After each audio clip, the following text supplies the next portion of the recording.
Situémonos, 1953. Irán tiene un primer ministro elegido democráticamente, muy popular además, Mohammad Mossadegh. ¿Qué hizo? ¿Cuál fue su pecado? Pues, fundamentalmente, su gran paso fue nacionalizar la industria petrolera en 1951, que estaba, claro, dominada por la Anglo-Iranian Oil Company. ¿La actual BP? Exacto, la actual BP. Eso, vamos, chocó de frente con los intereses británicos.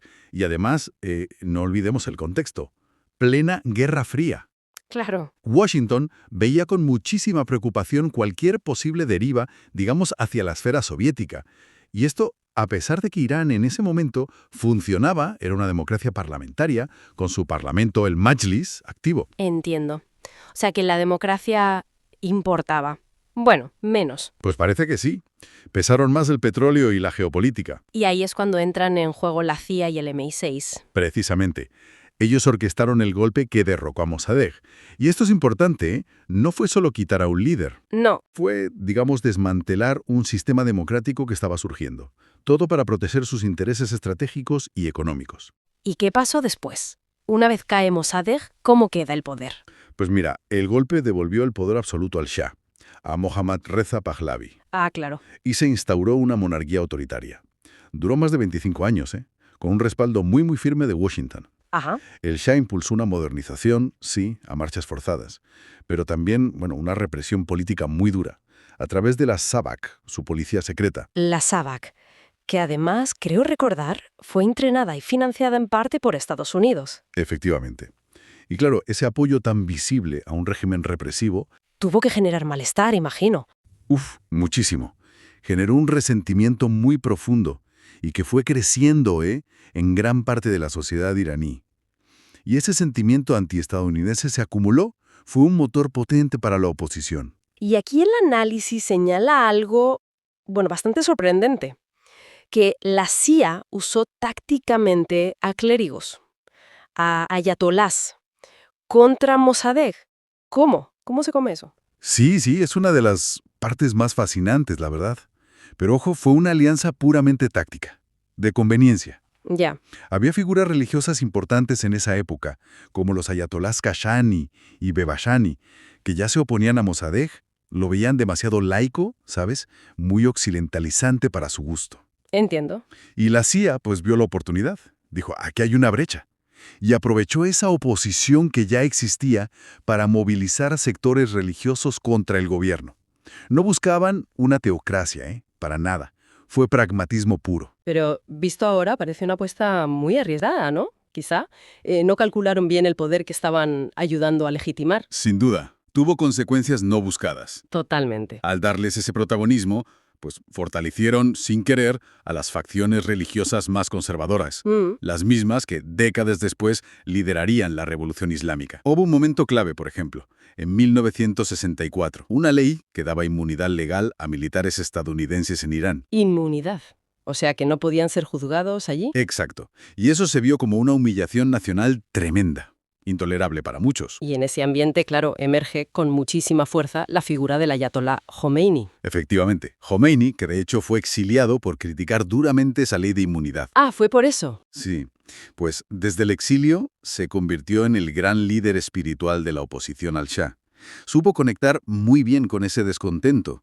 Fusionó el nacionalismo iraní con un islam político muy combativo. Y acuñó lo de Gran Satán para referirse a Estados Unidos. Eso es. Hubo otros clérigos importantes en la oposición, claro, en distintos momentos.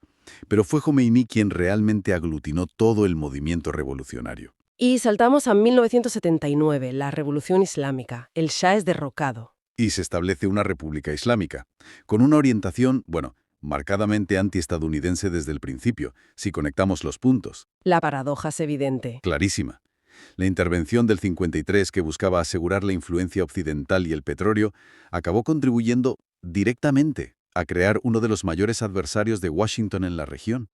Increíble. Entonces, ¿cuál sería la gran lección de todo esto, si es que hay una? Pues yo diría que nos muestra los peligros enormes de las intervenciones extranjeras que seguían solo por cálculos a corto plazo. Sí. Apoyar a un autócrata como el Shah y usar tácticamente a fuerzas religiosas resultó ser profundamente desestabilizador a la larga. Estados Unidos no promovió el fundamentalismo porque creyera en él, claro, No, claro. pero lo usó como herramienta, y las consecuencias, bueno, han sido duraderas y al final contrarias a sus propios intereses iniciales. Es un recordatorio muy potente, sí, de cómo las acciones geopolíticas pueden tener ecos durante décadas.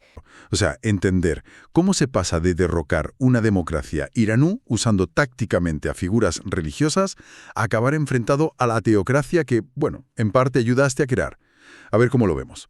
Empecemos por Mohammad Mossadegh, que no era un dictador, era un primer ministro elegido, muy popular además, sobre todo cuando nacionalizó el petróleo en el 51. Y claro, eso tocó los intereses británicos, de la que hoy es BP. Y bueno, en Washington saltaron las alarmas. Plena Guerra Fría. Hills, activo. La intervención del 53, la Operación Ajax, que montaron la CIA y el M6, pues no era para defender ninguna democracia, seamos claros. Era para proteger intereses, petróleo y geopolítica pura y dura, frente a la supuesta amenaza soviética. Vale. Así que llega Ajax, derrocan a Mossadegh y después, ¿qué nos cuenta el análisis sobre lo que vino? Pues que se consolidó el poder del Shah, de Mohammad Reza Pahlavi, con el apoyo total de Washington o demás, y lo que instauró fue un régimen, bueno, autoritario. Modernizador a la fuerza, sí, pero muy represivo. Ahí es donde entra la SAVAK, la policía secreta. La famosa SAVAK. Famosa y temida. Y el análisis detalla que fue entrenada y financiada por EU. Y esto, claro, fue generando un caldo de cultivo, un resentimiento muy profundo. Aliados tácticos, digamos, a ciertos ayatolás. Nombran a Seyed Abol Hassem Kashani, a Mohammed Behbahani, gente que ya estaba en contra del laicismo de Mossadegh. Justo. No era una alianza ideológica, ni mucho menos, era conveniencia pura. Utilizarlos para movilizar a la oposición más conservadora contra Mossadegh. Lo fascinante, o irónico si quieres, y que el texto subraya, es cómo al hacer eso, al instrumentalizarlos, pues estaban sembrando las semillas de lo que vendría después. Esos mismos sectores ganarían un poder enorme. El resentimiento contra el Shah y contra Estados Unidos iba a más, claro. El análisis marca un momento clave. 1964. La ley de inmunidad para los militares estadounidenses en Irán. Sí, eso fue percibido como una humillación tremenda. Una cesión de soberanía en toda regla. Y fue lo que catapultó a figuras como el ayatolá Ruhollah Khomeini. De hecho, lo exiliaron por criticar esa ley y al Shah. Y Khomeini fue muy hábil fusionando ese nacionalismo herido con un discurso islamista político.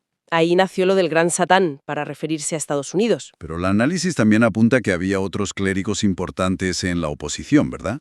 Que no era solo Khomeini. Correcto, para nada monolítico. Estaba Talejani, que era más reformista, Shariat Madari, más moderado, incluso Montazeri, que luego sería crítico con el régimen postrevolucionario.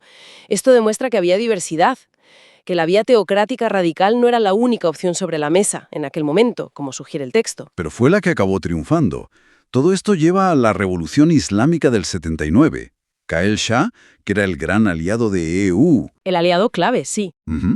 Y lo que surge es una república teocrática radicalmente antiestadounidense. Una paradoja histórica tremenda. Totalmente. Si lo miras con perspectiva, el análisis lo plantea casi como un libro de texto sobre consecuencias no deseadas.